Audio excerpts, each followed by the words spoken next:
Love knows no boundaries. Ito ang pinatunayan ng magsing-irog na si Mr. Selmo at Miss Sison na residente ng Bukod Benguet.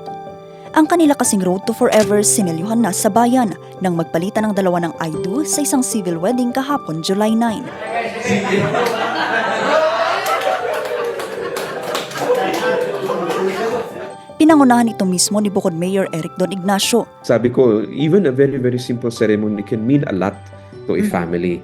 Kaya yun yung gusto ko rin sabihin sa mga kababayan natin na kapag merong mga under the same situation, wag po sila mahiya. Tutulungan namin sila. We will accommodate them. We can arrange kung saan yung gusto nilang seremonya. Pwede dito, pwede sa kanilang bahay, pwede yun. For as long as ma-formalize yung kanilang union.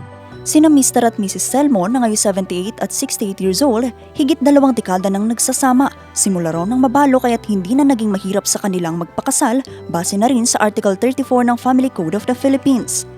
Nakakatuwa yung kwento nila kasi sila, dalawa, balo sila for almost more than 25 years. Parang almost 25 years.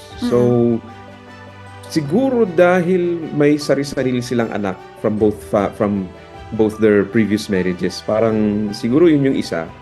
And then, ano kasi ito yung pumunta kasi yung babae sa akin last week, tapos nagtatanong kung pwede silang mag-formalize ng marriage nila. Pero medyo nahihiya sila, ayaw na nilang mag-undergo ng marriage license. So meron silang anak separately from their previous marriage. Tapos meron silang common na anak na isa na common na child na nung kanilang pagsasama. So, nakakatuwa. It was a very, very emotional event, although it's a very, very simple one. Pero, alam mo yun, na finally, pwede nang gamitin ng babae yung pangalan ng kanyang asawa.